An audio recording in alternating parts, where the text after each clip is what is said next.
So welcome to Happy Hour for Hope. I think all of you have been here before. So thank you so much for coming back. This is a conversation that I've so been looking forward to.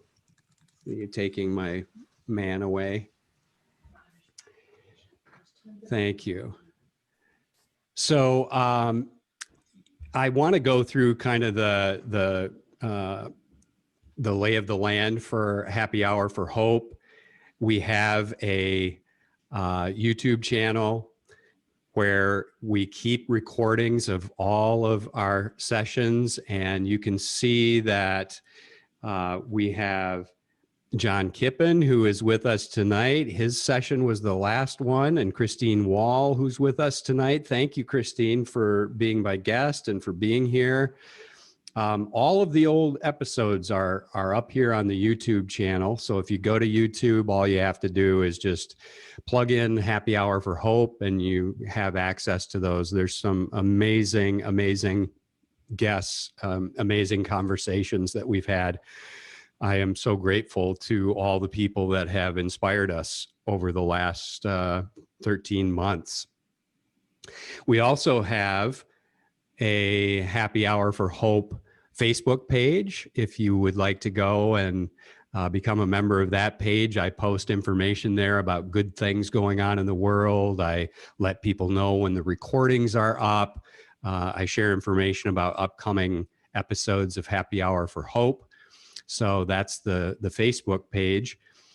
And since we've been doing this for 13 months, we have contributed over $8,100 to all these different organizations.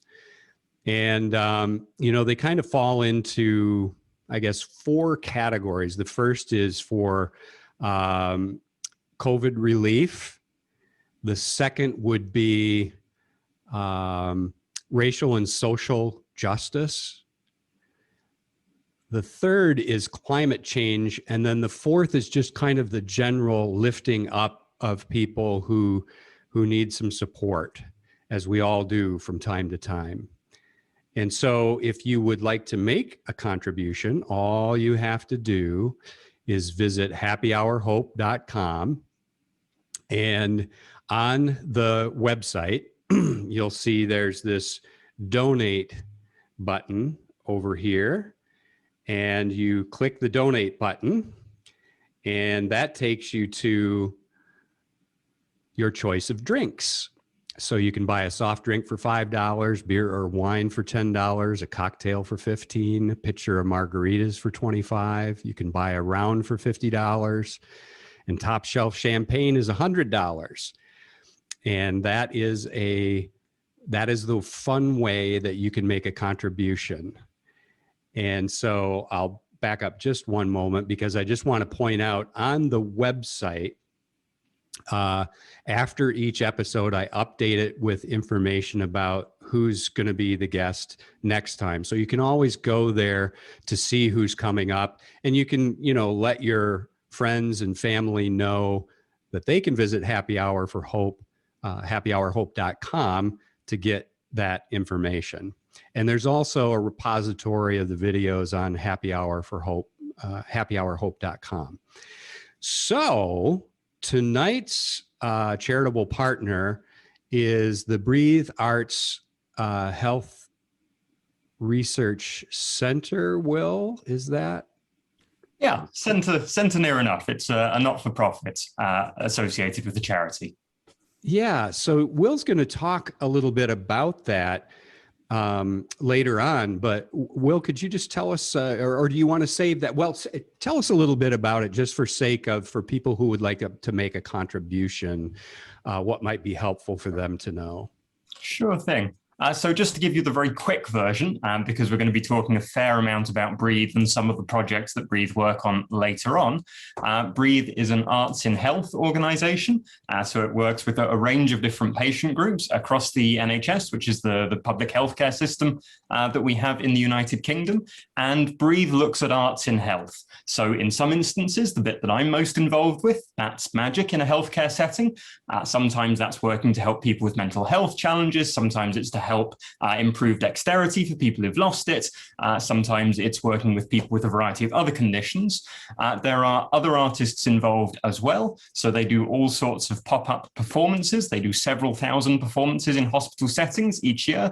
And those include things like theatre, perhaps there's a pop-up poetry event, maybe there's a musician playing music, and those events happen sometimes in private wards, sometimes in public spaces. And the idea with all of these different things is that they improve the quality of life of patients or of doctors and nurses and other medical professionals within the healthcare system, and not that they do that just in a look at them all having fun, we can see the kids smiling in the kids ward sort of a way, but rather in a way which is underpinned with good quality clinical research. So all of the programs that Breathe delivers are properly researched, the results of the research published in peer-reviewed journals, so that we can say sending a child on our magic camp will have this benefit for them at this cost, as opposed to giving them some other form of treatment for their condition. So Breathe, in a nutshell, is arts health, but underpinned by clinical research rather than just on a let's do things that people seem to enjoy. Beautiful. I love that there's metrics kept around it. And part of that's practical too, because you have to be able to justify it to the NHS, correct? Absolutely, yes. So that there's a whole load of different arts programs. Most of them are sort of seen as nice to have, I would say. We've had a couple of awards from the NHS in recognition of the work we've done, and largely that's because we can say that our program with young people, for example, with a condition called hemiplegia, is more cost effective in terms of the benefit given and the duration for which that benefit lasts. So yeah, the metrics are super, super important. Great. Thank you, Will. I want to, you've already seen Will, but I want to kind of formally introduce him as we move into this conversation about his work. And I know well, I was just about to say it's going to take your breath away, and I wasn't even trying to be funny. I think you're going to be so impressed by this use of magic. And I just, as a way of transition, this is so important to me because for a long, long time, I think around the age of 18, I started to become disillusioned with magic, no pun intended. But I started to think, if you could do real magic, why would you pull a rabbit out of a hat or, do tricks with cards? And I just thought there's something more. And so that's been very important to me. And so over the years, as I've done research looking for answers to what magic can do, I learned about medicine women, medicine men, shamans who would perform magic. They were responsible for the spiritual, the mental, and the physical health of people in their communities, in their tribes. And so they might do a kind of a rudimentary magic trick to give someone who needed a lift, to give them that experience of wonder that you experience when you see magic, when the magic happens and suddenly what you thought was impossible is possible. And so magic tricks were actually used as a healing tool. And then over the years, and there's a big history around this, and when the church got involved in spirituality and said that only the church can provide these kinds of experiences, that's when magic kind of branched off into being more about entertainment because you were at risk of being burned at the stake. But that's another story for another day. So magic way back has these rich roots. And kind of an important icon for me is the tarot card of the magician, which is so, it's meaningful to me because you can see in this picture that the magician has his hand with the wand pointed towards the sky. His other hand is pointing towards the earth. The magician is the conduit between heaven and earth. The magician is the one that helps us connect with possibilities. The magician is the one that reminds us of the infinite possibilities that we have available to us in our lifetimes. And so this experience that Will's sharing with us, to me, is kind of especially powerful because it speaks to that point that magic can be a catalyst for healing. So let me just give you the formal introduction to Will. Are you okay with that, Will? It's feeling slightly awkward already. People are expecting between heaven and earth. I just quite like card tricks. But yeah, let's go for it. I can be embarrassed and bumble for a little. Well, that's kind of what I do, is I embarrass people. So I want to say that Will is a new friend. I don't know, maybe I'm being presumptuous. I don't know if you consider me a friend yet, Will. All right, good. Even though we're both members of the Magic Circle in London, because I'm so far away, I've never had the opportunity to actually spend time with Will. So we've just met during the pandemic times, and he's become a member of Magic on Purpose, and we're so happy about that. He adds so much to the group. Let me tell you about his credentials. Will has a Ph.D. in the history of magical education. He's a winner of the European Magic Championships in 2006 and the Magic Circle Close-Up Magician of the Year in 2015. Will holds a literary fellowship with the Academy of Magical Arts, also known as the Magic Castle in Los Angeles. He has a research fellowship with the Victoria and Albert Museum Research Institute, and he's an Honorary Research Associate in the Department of Surgery and Cancer, the Faculty of Medicine at the Imperial College of London. He's the current editor of the Magic Circular, which is the magazine for members of the Magic Circle. That is the Magic Circle has been around for 113 years, I think. Sounds good. And he also is the editor for the Magic Circle's Youth Initiative, and their magazine is called Secrets. He also does consulting. Will also does consulting, including working with Martin Scorsese on Hugo, which I'm sure it was very well received. I'm sure many of you have seen it. The BBC's Wolf Hall, the Royal Opera House's Katya Kabanova, and the Almeida's The Twilight Zone. I'm not familiar with the Almeida. I assume that's a theater. The Almeida's like an art sort of theatre, so it's not West End, but it's one to one side, I suppose, maybe off-Broadway equivalent in New York. And the play started off there, ran for a period of time there, then transferred into the West End afterwards and had a short West End run. And potentially will come to New York. I think the producers are always saying it's about to happen, but producers always say it's about to happen. So who knows? So Will has a very magical life, and he has a tremendous heart. And so this is the official welcome, Will. I feel suitably awkward. I think the only thing I can back up in all of that is the idea of a literary fellowship, which I think I can prove because I've got lots and lots of books behind me. So on that front, I'm covered. Everything else, we'll see. There's proof. The rest of it is, yeah, you're going to have to. Yeah, it sounded great when I typed it on my website, but I'm regretting it now.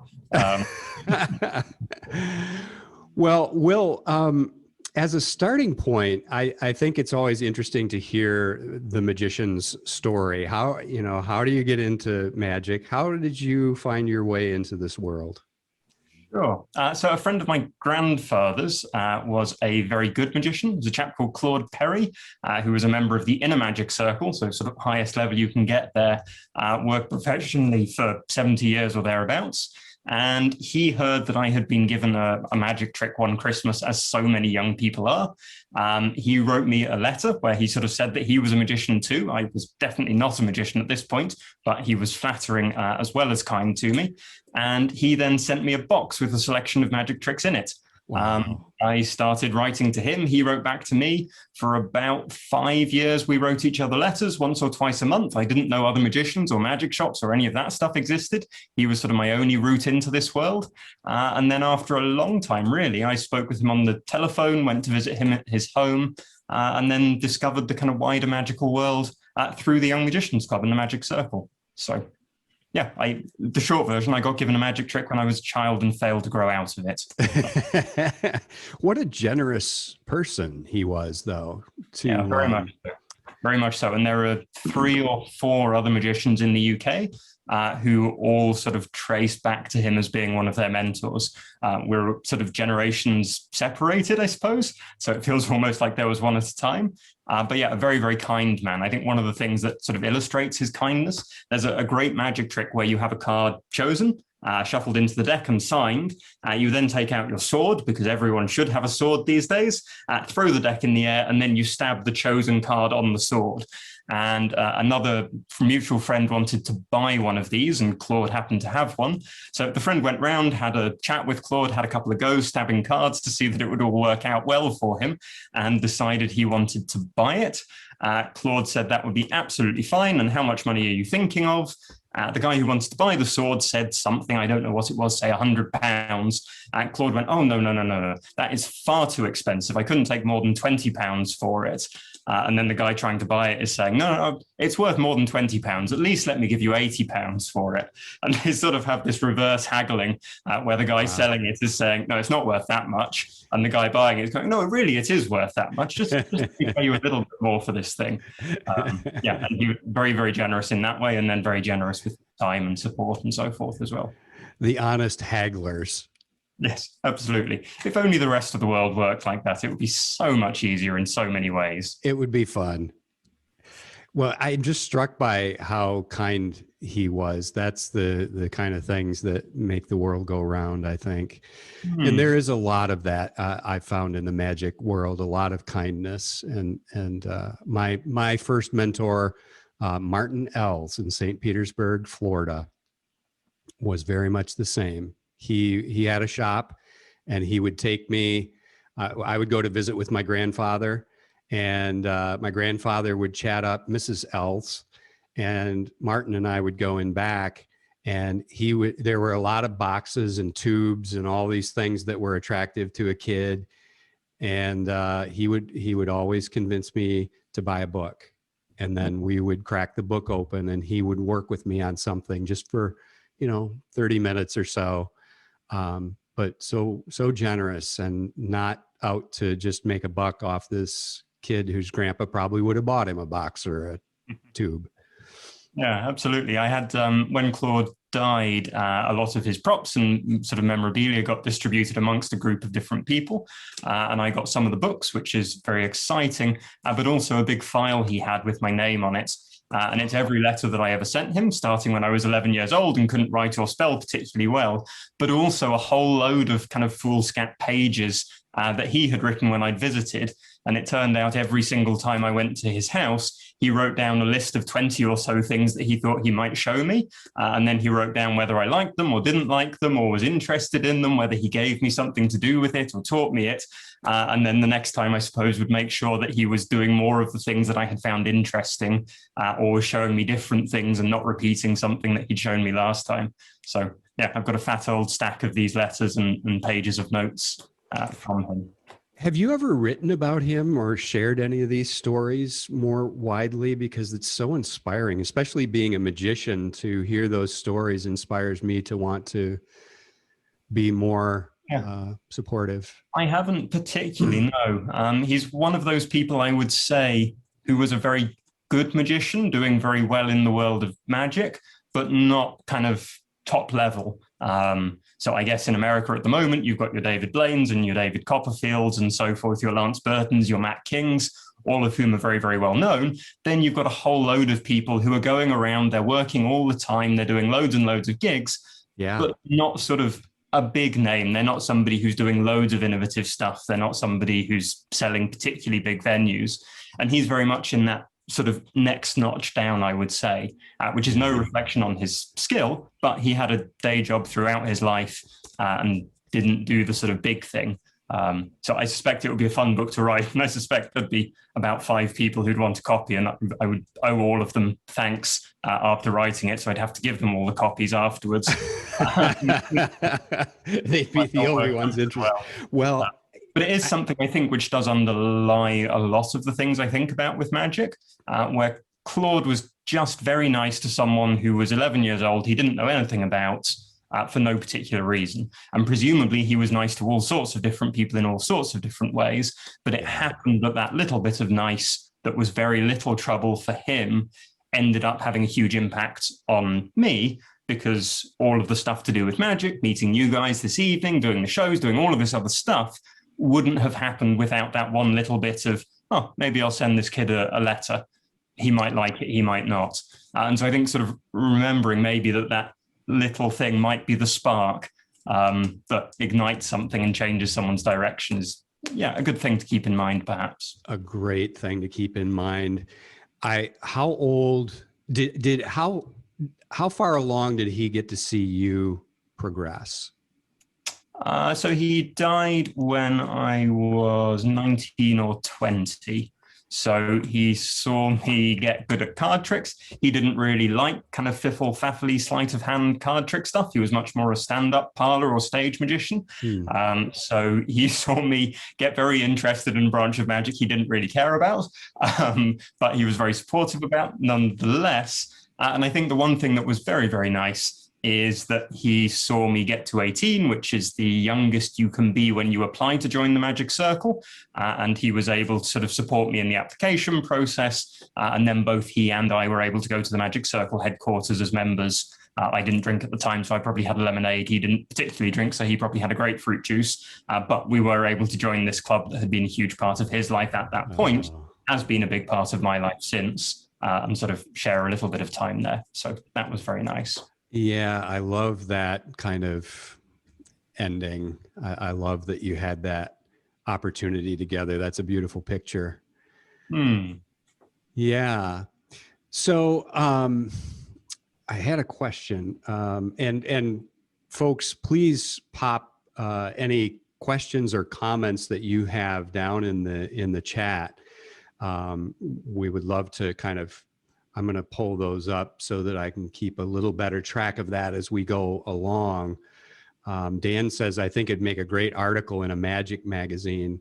And I was thinking, if a story about Claude himself might not carry the day, a story about magic mentors and this kind of beautiful support is I've been working on that for, I mean, if only I knew somebody who edited a magazine, that would be very convenient.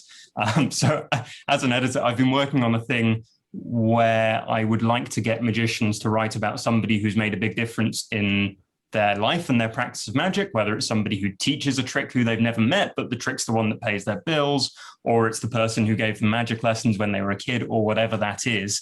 And I would very, very much like people to write those articles without the person they're written about knowing, and then that person happened to read the copy of the magazine when it comes out in the month because they're a member and go, oh, wow, there's somebody who I didn't even know was pleased with something I had done, writing a page about how that shaped their life or how that changed their life in some way.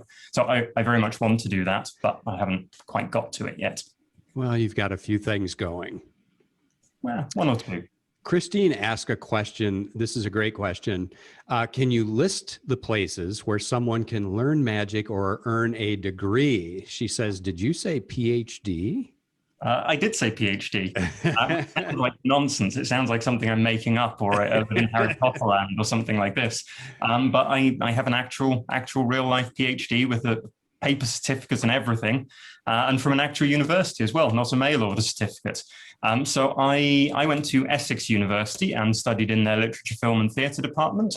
And I was very, very lucky because a wonderful woman called Marina Warner, who's now a dame, was at Essex at the time, working in the literature and cultural studies sort of fields particularly. She was quite interested in this idea of doing something about magic because she's an expert in fairy tales, particularly Angela Carter and Angela Carter's work. And so she and I got on quite well. She thought it would be fun to do, and then she helped sort of steer that into something that the university would accept. Because at that point I had done a master's degree in mechanical engineering, and the shift from mechanical engineering to literature, film and theatre is fairly substantial.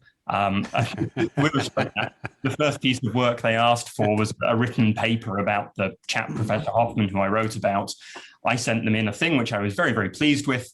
Their comment was, it's very good and there's lots of facts, but we don't really do bullet points in literature departments. So do you think maybe you could write this all out as prose? And so then I tried writing it all out as prose, and they said, well, it's fine, but you've sort of just got rid of the bullet points and not actually written any prose.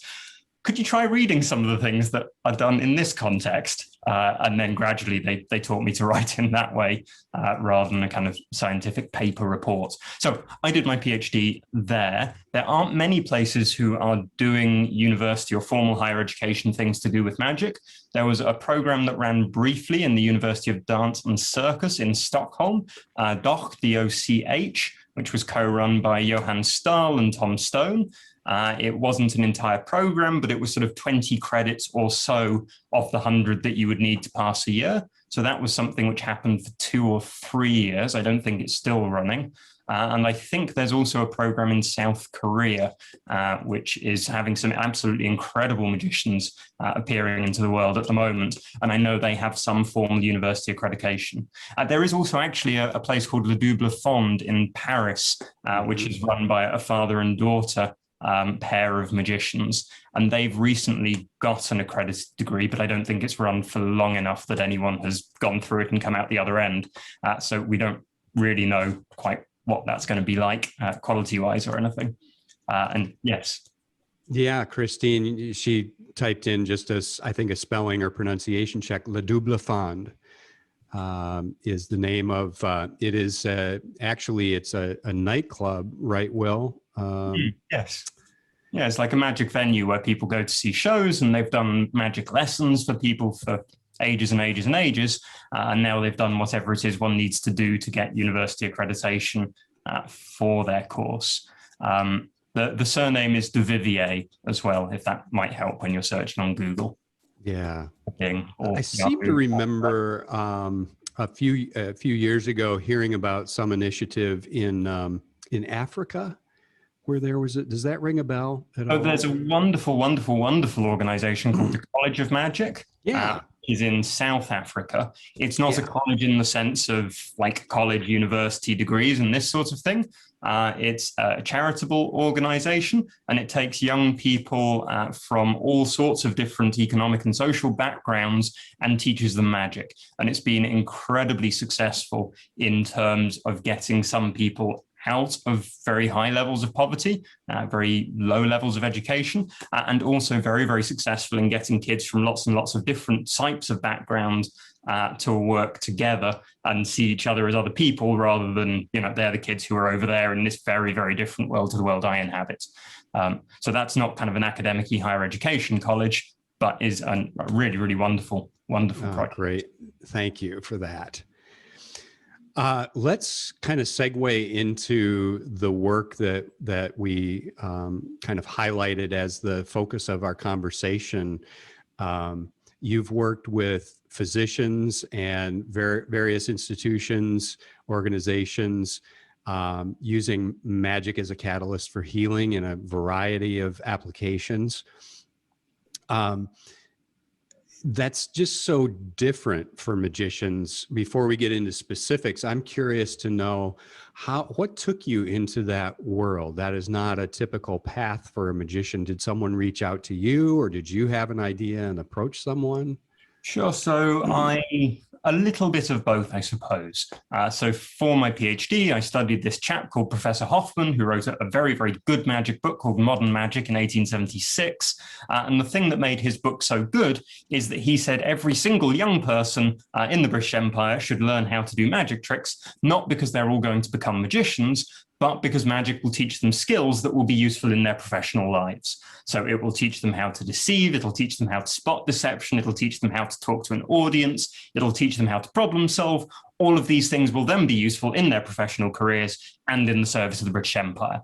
Both of those things kind of a big deal at the time, and so Hoffman's book took off. It became incredibly popular. It shaped a generation of magicians who then turned into the people who performed during the Golden Age, which is sort of the big time when all the fancy pants people are around doing big shows, and it really changed the way magic was done.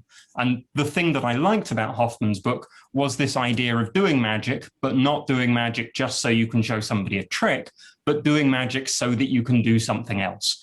So magic which doesn't finish at the moment where somebody goes, wow, but rather magic which uses that wow and then continues to some other destination. And that's something which has sort of infused most of the things I've done, whether that's teaching or telling a story for theatre or film using magic, or working with people in a healthcare setting where you're using magic to make them better in some way.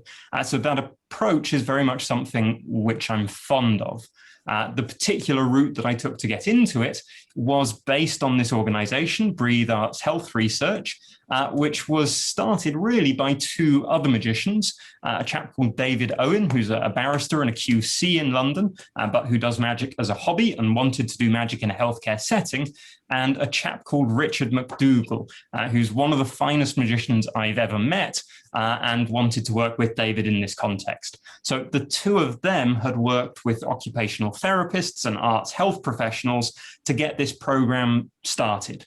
And after it had run for maybe 2 years, a little bit of research had been done, I thought it would be a great thing to feature in the Magic Circular. Normally we have a feature in the Magic Circular, which is an interview with one person.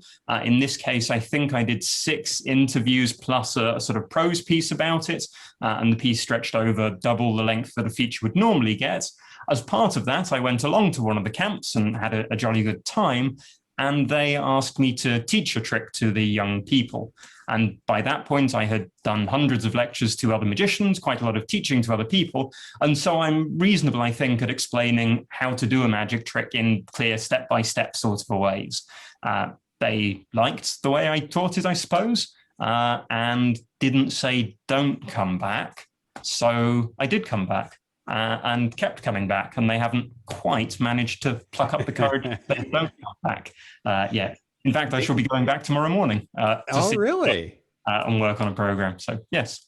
Well, that's maybe a good lead into tell us more about Breathe Arts and how you're using magic. And I know that the kind of the applications there. Sure.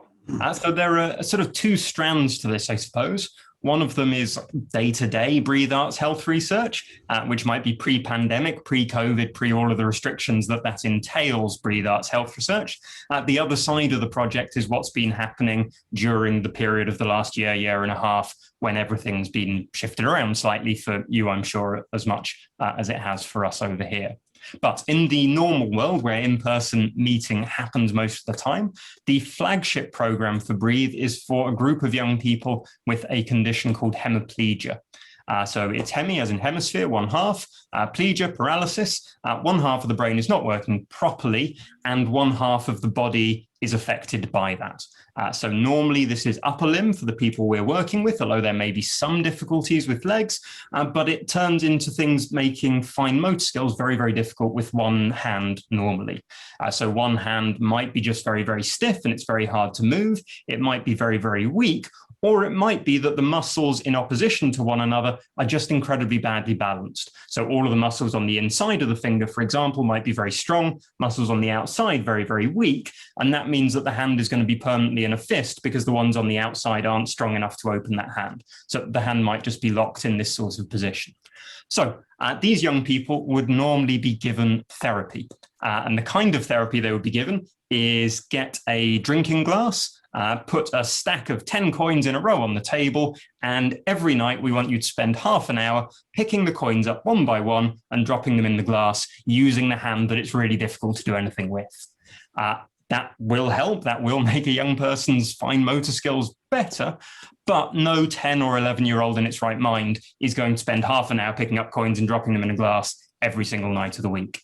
So instead of doing that, the magicians got together with the occupational therapists. The therapists told us what movements would be particularly useful for these young people in terms of everyday activities that they want to be able to perform.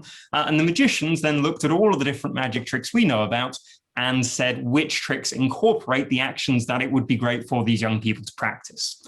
We came up with a program of magic tricks. We deliver them in a 10-day workshop. So for 10 days, the young magicians come to us and they learn magic every single day, and they're with us for 6 hours every day. So it really is a good old chunk of time doing a lot of therapy. Part of that is magic, but they also make their own lunches, make their own food, make magic costumes with waistcoats and bow ties and top hats. And then at the end of the 10-day program, they do a show for all of their friends and family. And these are kids who have never done a magic trick in their life, probably before they come to us. By the end of it, they're doing a show, and we really do mean a show. We've hosted these quite often at the Magic Circle headquarters, which has a lovely little 165-seat theatre with light, sound, the full shebang. So they're properly on stage doing a show, doing magic for their friends and family.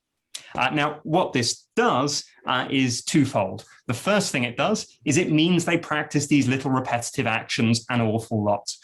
They're really keen to be magicians. They want to be able to do the magic tricks and show them and share them with their friends and family. And because they want to do them, they practice a lot. So rather than having to nag young people to do their half hour picking up coins and dropping them into glasses, we find that something we often have to tell the parents is do stop them practicing after they've done a bit each evening, because we do not want them exhausted the next day when they come back and unable to focus. So the problem is over practicing really rather than under practicing. Because they do that large amount of practice, they make huge gains in terms of what they can do. So to give you an idea, the young people are between the ages of 8 and 18, so they do get to a reasonable age, and almost none of them will have been able to do up a button, do up a zip, tie up their shoelaces, cut food with a knife and fork, push open a door. All of those things are just things that these young people can't do and think perhaps that they will never be able to do. By the end of the 10-day program, we always have people tying up their shoelaces for the first time, cutting up food for the first time, able to dress themselves for the first time, able to do all of these little things. And they seem like little things, but if you have a day where you can't do any of them at all, then suddenly that becomes a huge challenge. If you're 18, you want to go away to university, you can't cut up your food with a knife and fork. Are you going to ask the people you live with to cut up your food for you? It just really isn't something that lets you get by in the world. So gaining these skills is a huge thing for them. It's also a huge thing for their parents and for their siblings. One of the bits of research we did in this looked at how much time one of the children's carers would have freed up because they weren't helping tie shoelaces, get the kid dressed, and all of this stuff. And I think it worked out as something like 10 hours per week. Which is a vast amount of time either to dedicate to a sibling or to spend doing stuff that's fun rather than this administrative stuff, but just a huge amount of time to do different things. So one aspect of the program is they get much better at fine motor skills and can do stuff they couldn't do before. The other aspect is they become much more confident because they can do magic, and that's special and that's different. Now, most of these young people are in mainstream education. They're not unwell enough that they're put into a special school for disabled kids or handicapped kids. Because they're in mainstream school, though, they will be the one who's slowest getting changed for PE, who's worse at football, who can't do maths homework as well because they can't hold a ruler and draw with a pen at the same time. So they're often somebody who sees themselves as different in a bad way. When they learn magic, they're different, but they're also probably different in a way that's good. because it's unlikely that anyone else in their school does magic, and it's a certainty that nobody in their school has been on a 2-week magic camp with Magic Circle magicians and done a show at the Magic Circle. So at the end of the program, they view themselves as being different, but in a really positive way. Because every magic trick kind of is a metaphor that you can make something impossible happen if you think about it the right way and you work hard enough at it.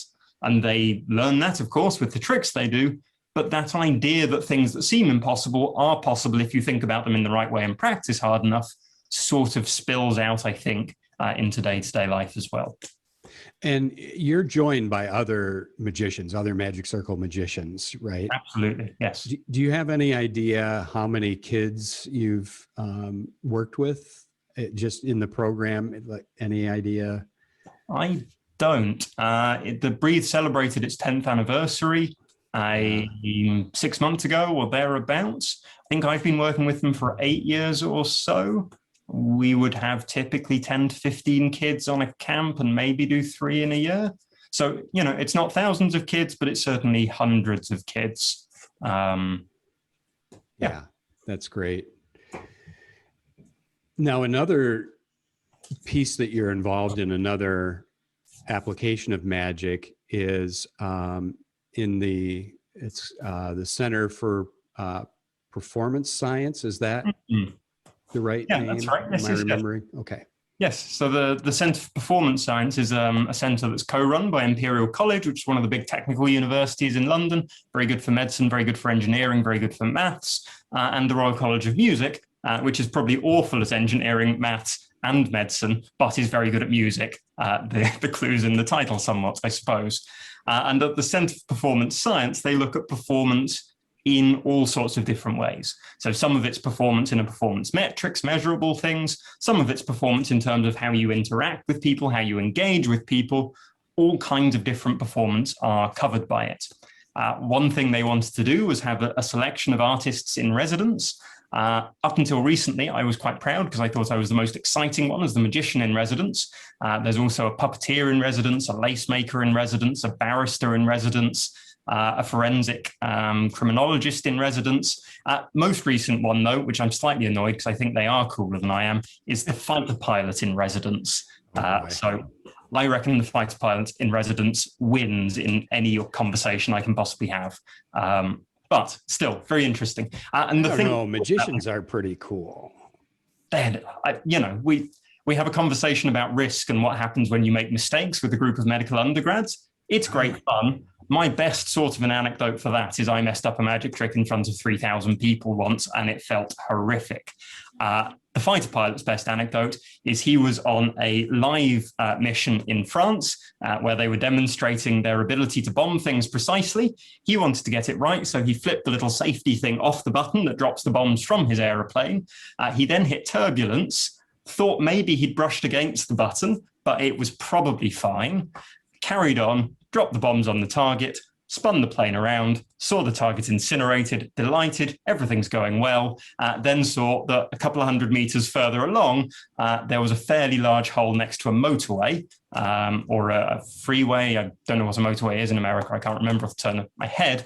And there was a slight diplomatic incident because essentially it was an act of war because it was dropping a bomb on a bit of France that you weren't supposed to drop a bomb on. So he landed, thought he'd made an awful mistake, and then carried on. And you go, yeah, like I found the wrong card in front of 3,000 people. Who cares? Well, these are conversations with physicians, correct? That are, it's about translating these experiences into how can these inform you about how to be a better physician, a better caregiver, right? Absolutely, yes, absolutely. So I suppose the main thing that I'm doing with them is to think about what turns a trick or what turns sleight of hand into a piece of magic. And a lot of people, I would say, think that magic is kind of hiding the card in your hand or having the special box that does the trick or whatever that thing is. Those are tools that magicians use, but those things aren't magic in their own right. They only become magic when you use them with somebody else. Because if I do a magic trick by myself, I know exactly what's going on. There's no point. There has to be an audience who misunderstand what's going on in just the right way for it to become that little moment of, wow, something impossible seemed to happen. So people often think magic is just about the trick. In fact, it's about the interaction with the audience. It's about co-creating that experience with somebody else. Very similarly, when medical students come to university, they've, by that point, spent 8 or so years probably thinking that medicine is about being better at science and better at maths than anyone else. They're being told they have to remember vast amounts of information about what condition matches with what drugs, what different parts of the body are called. And a lot of them, I think, make the slight mistake of thinking that medicine is knowing all that stuff, rather than realizing that medicine is using all of that stuff in collaboration with somebody else, i.e. a patient, to create a mutually beneficial outcome. The patient feels better or knows how they can feel better. Now, it's very, very hard to tell a medical student that you're thinking about this thing that has come to define your identity entirely wrong, and you're not doing it in the right way, because that challenges someone's sort of whole notion of who they are. It's very easy to teach them a magic trick and then say, that was awful, you're really, really bad at magic. They're going, I don't care. I never thought I was good at magic. And the reason you're bad at magic is that you need to think about the way you're interacting with your audience. How are you making them feel? How do you engage with them? How do you co-create this experience? How do you and the audience come together in this moment to make this thing happen? And then after they've made that jump in the world of magic, they can go, oh, hang on a minute, maybe this stuff can work in the medical world as well. And so you've never had to challenge their feeling of competency, their belief in how good they are at medicine, but you can get them to make that jump of realizing, I suppose, that it's not about you as the person doing it, it's about them, the person you're doing it for, and shifting that focus from learning facts to being able to use the facts is a huge jump. And do you accomplish that through lecture, or is it similar to Breathe Arts where they're learning a little magic, or what's the method? Yeah, so the approach that we're going for, and it's still all sort of very much in development, is when they're first years, we should just have a little bit of a chit chat with them because, you know, they're first years. They're too busy going out and drinking or being stuck in their home on Zoom at the moment. And there's a whole new world opening up. There's not that much room to take in that much stuff. Also, you do need to know some of the facts about medicine before you can start thinking about interaction. So we spend a little bit of time with the first years, just so that when we reappear later, they're not going, hang on a minute, magic tricks, what on earth are you talking about? So we can get over that little hump early. Then later on, perhaps when they're in their 3rd year or their 6th year, after they've done some placements and have some practical experience, they're in a much better place to take the ideas that we can give them within the world of magic and then abstract them out and generalize as to how that could have been useful when they've been in a variety of the settings that they have then been in. So it's sort of sowing the seeds early, I suppose. And then as the person knows more and more, they're able to gain more and more from it. We've also delivered a session on the Masters in Surgical Education, which Roger runs, which is with a whole load of people who've been practicing surgeons for quite some time by that point. And again, they take very different things to a 6th year medical student. So it's the timing is important for the context, which is critical for them to be able to take it in and really absolutely make sense of it. Yeah. Yeah, you know, if you're completely new to the whole thing, then saying, hey, here's a bit you haven't thought about, you go, I haven't thought about any of it yet, really. You know, what should I be thinking about? Whereas a little bit later, you can go, you've got the groundwork, and now we can start to develop from that position and shift things in a slightly more nuanced way. Yeah. I want to take a breath here, and people have been putting things in the chat, but I also want to just give you the opportunity to ask a question if you would like to ask a question that hasn't been put up in the chat. Just feel free to jump in. I mean, we're not such a large group that we have to worry about stepping over each other. If you'd like to ask a question. I'll just read this comment, Will. Nancy Reese, who is my friend from Chicago, she's actually a healthcare educator. She's a registered nurse. She's actually a Ph.D., Dr. Nancy Reese. And she says, amazing whole person outcomes. As a neuro nurse, I know that hemiplegia is such a special area. Using such an engaging set of skills is so cool. Thank you.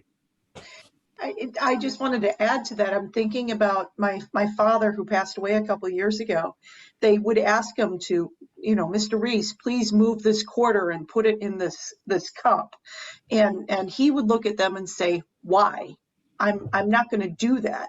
That's not something that's relevant. And what you've shared is something that you've made it cool and relevant and really empowering for young people. So that I really think that's amazing that you give them something that can not only give them something that's interesting to do in front of them now, but interesting for the rest of their life, just like you were mentored. So that's awesome. Well, thank you. One of the other things which just ties in with that a little bit is we've done some pilot work with adult stroke survivors as well, who are coming to things, I suppose, from a very different position, because the kids are learning how to do everything. They're very used to learning. I think perhaps if you're an adult stroke survivor, it's more about regaining skills that you once could do very well and you've then lost. So talking with people who we've worked with, they've often said it's incredibly frustrating because I'm learning how to butter toast and I used to do that. I did that for 40 years. I don't really want to have to learn this again, but I do because of this, and that's irritating. That's no fun. Whereas learning magic is something they've probably never done before. And so as soon as they do any, they're better than they ever have been at it. So it's a different sort of engagement, I think, because it's not about taking something you could do very well and then trying to be able to do it reasonably. It's about taking something that you were only ever able to do down here and now you can do up here. And again, as you said, it gives a tool for engagement. So a lot of parents have spoken with us about missing being able to do things like lift their kid up and have them on their shoulders because they don't have the coordination to do that safely anymore. But being able to show a magic trick to their daughter is a fun way to bond and to meet them. I wonder whether that also brings us neatly, Andrew, onto a little bit of what Breathe has done in the COVID period. Yes. One of the big challenges with the work with hemiplegic kids is it's a lot of people in a room all at the same time. All of the young people are working one-on-one with an occupational therapy student. So there's 15 kids, there's 15 occupational therapists. Then there's a lead therapist, there's somebody managing the program, there's 2 or 3 magicians. It's a lot of people, and you just can't do that, at least in England at the moment with COVID, in any sort of a safe way.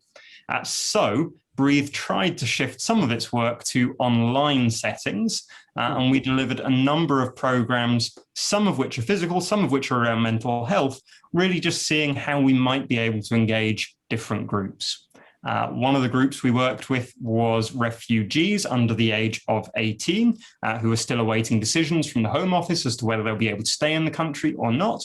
It's super important for them to be able to communicate, also important to be able to chat, make friends, integrate with other people. And magic tricks are a great way of starting a conversation with people for free. They're a great way of learning language, and they're also a great way of learning how can you talk to somebody in a clear and compelling way, which lots of these young people will need to do when they're with that Home Office official who will shape the rest of their life when they decide whether they can stay or not. Another group of people we worked with was a group of adults with acquired brain injuries. Some of these people had difficulty with memory, but were completely good physically in terms of their movements. Some were very, very challenged physically, but had very, very good memories. Some of them were sort of halfway between the two. And we ran a 10-week program for them, doing a kind of 1 hour a week or thereabouts with them, teaching a variety of magic tricks via Zoom, and then seeing how they got on with it. At the end of the program, we put together a little video, which shows a little bit of what the people were doing and a little bit of their thoughts on it. And I wonder whether it's nice so that you get a little bit of a break from Andrew's face and particularly my face to show you a little video so you get an idea of what that was. Great idea. Show you this little video. I'm going to remove you, Andrew, not in judgment.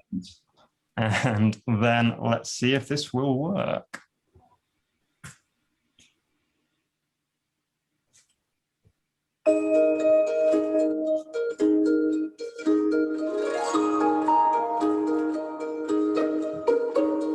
We're going to turn this black dice into some little ones. Really? Terry's going to show us how we do it. We give it a quick shake, Terry. Hold it.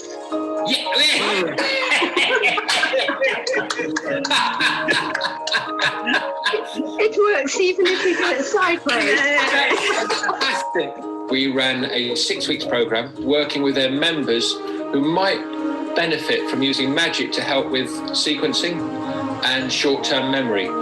And arising out of that would be confidence perhaps to explore other areas of their life which might have seemed a struggle before they did it. I have had conversations with some of the participants that have literally called it their lifeline. Felt like it was made for us, felt uplifted and in a better place after an hour of doing it. Getting to meet new people was very enjoyable.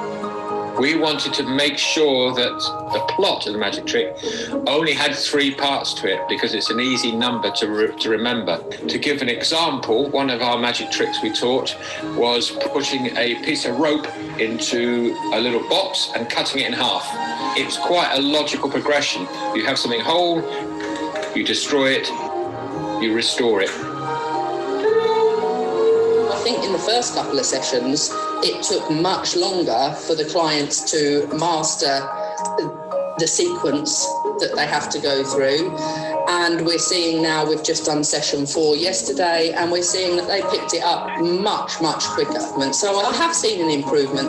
But I've noticed that he's conversing with you in his way. You know, quietly he's going, yes, whereas he doesn't do that with me. Although Peter's got severe aphasia, he's actually tried to actually make a story, and so he was able to say, I put the cards in the box, which he wouldn't normally do. I think it's because there's a purpose to speaking as well. And you seem to remember more important things a bit more than just normal things. It makes you aware of what you can do. It's kind of nice to remind you of your strengths. Doing sessions like this where you can really see an improvement and a togetherness and a happiness, and you feel this session, this is why we keep doing what we do. It was hugely accessible. I've managed to hang on to how you do every trick, you know, which is a good feeling. It boosts your confidence. 1, 2, 3. Let's not just walk around and blindly say, no, sorry, I can't do that. Well, actually, I can.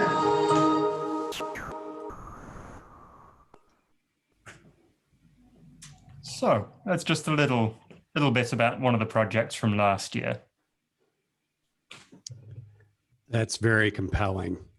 It's someone, I think my friend Ted asked a question. He said he'd love to see pictures, and to be able to see the video of it and actually experience people doing it. And part of that too was doing it online.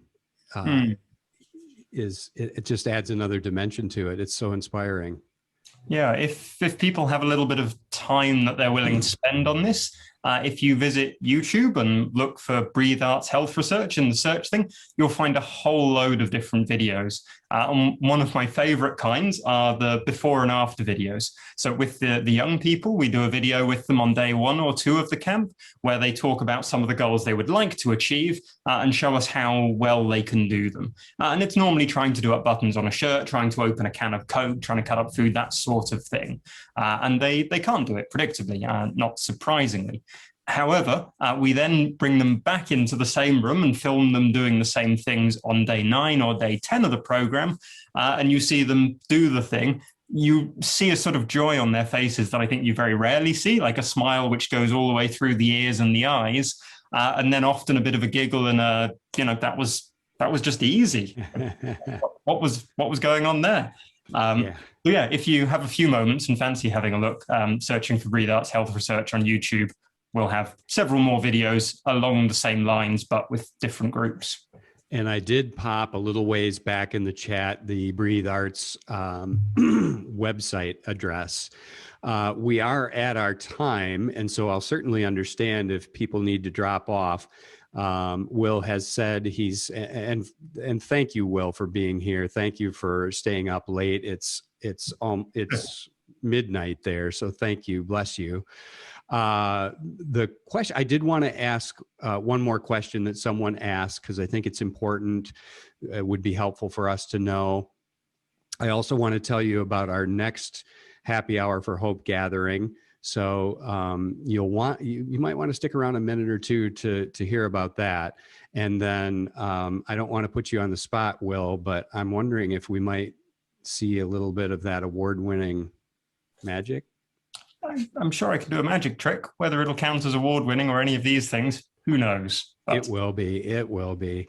So the question that I want to ask, Ted asked, this is so uplifting. Is there something similar outside the UK? This is a universal win-win. And I know that you know a few things about that, Will.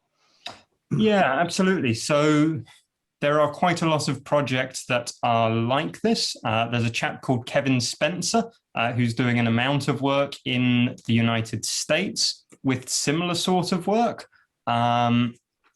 David Copperfield also had a project called Project Magic, which I think is not as active as it once was, but is still around in some form.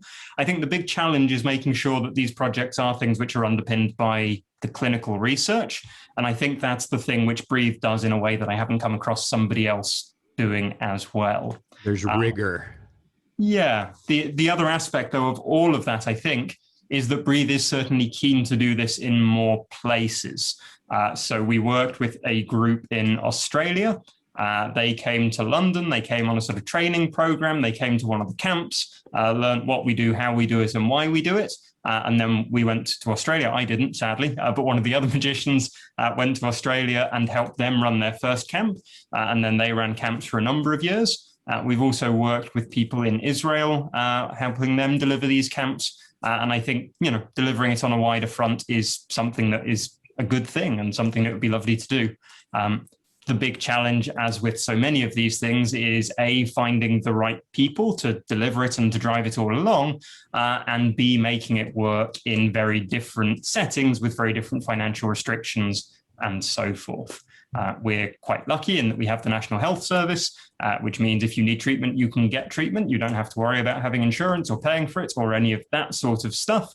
And because of our clinical research, you can get this on the NHS in the same way as you could get your arm put into a cast if you broke it. So we provide it within that mechanism. People can pay for it privately as well if they choose to, but it can be provided via the NHS.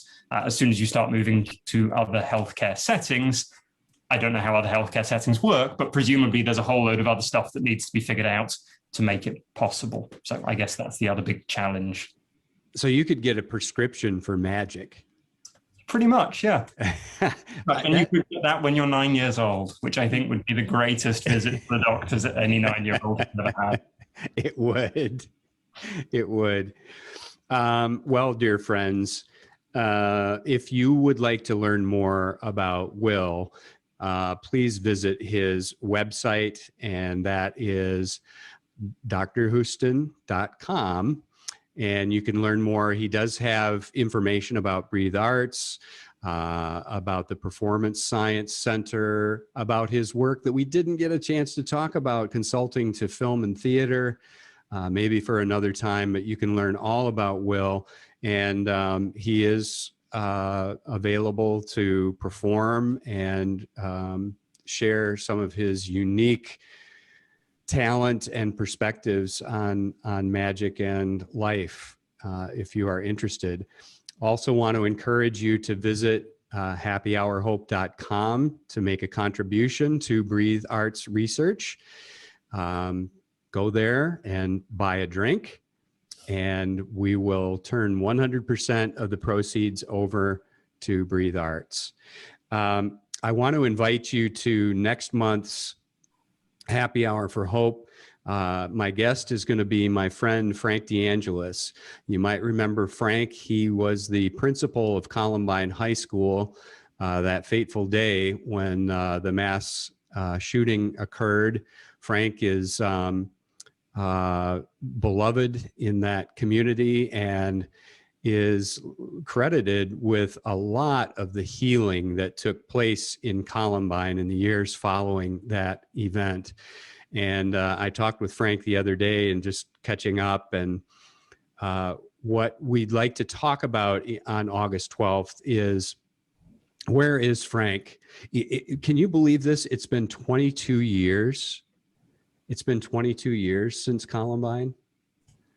And so I was wondering, Frank, where are you these days? What has your attention? What are you concerned about? What are you spending your time on? He retired 7 years ago, but he's still working for Jefferson County Public Schools as a safety and security consultant.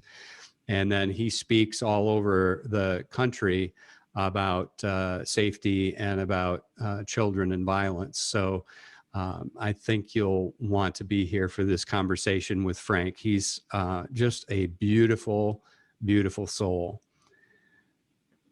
So thank you all for being here. And Will, do you have something that you could share with us? Wait. What is that question mark over your right shoulder? That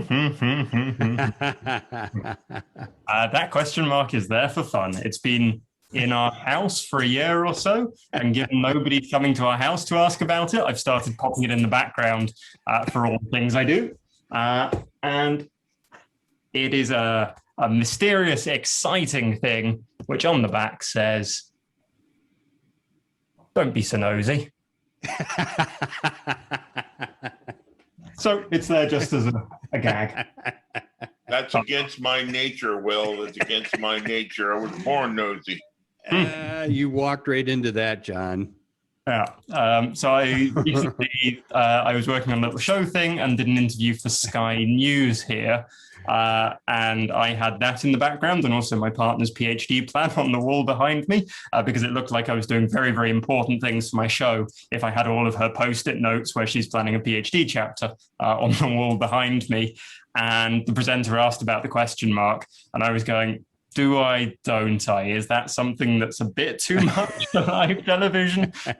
Something horrible in the morning or not? And I wimped out, it has to be said. But did you do it? Did you show them? Development program last week though, and they got the question mark, so that was nice.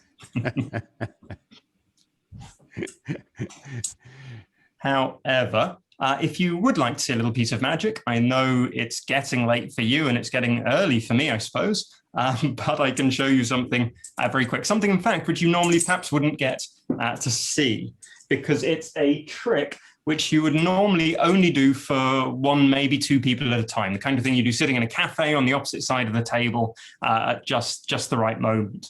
And as soon as there are more people, it really doesn't quite work in the same way. This evening, however, because we're on Zoom, I set up a second little camera, which gives you a view of my table in exactly the same place that you would be looking at it if you were sitting opposite me in my spare bedroom today. So I thought using that, I could show you my favorite piece of magic using 4 large old silver coins. And it's a trick which happens down here over on my mat. So 4 large old silver coins. And this is a trick which is based on something the magicians have done for hundreds, if not thousands of years. In the traditional version, the trick would go something like this. Every time you rest your hands on the coins, one of them jumps from one place into another. That's the traditional way, I suppose, the way people have done this for a while. My version, though, is just a little bit different. You see, in my version, from now, even though this is done using sleight of hand, I'm not going to touch the coins. I'll just keep my hands a little way above the whole time. Hopefully, something will still happen. There's 1, 2, 3. 1 goes back, followed by a second, and a third. And if I cover everything up for just a moment,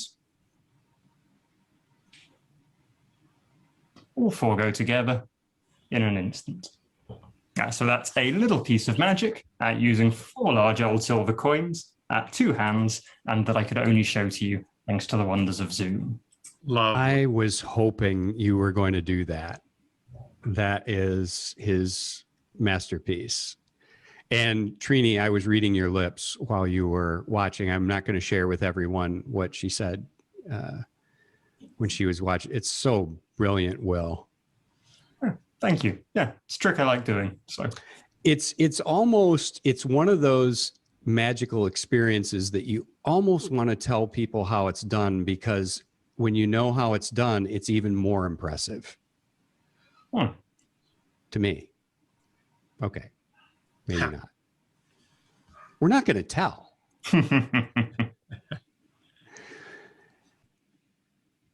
Well, are there comments or questions from anyone? Anything for the good of the order before we say goodbye? I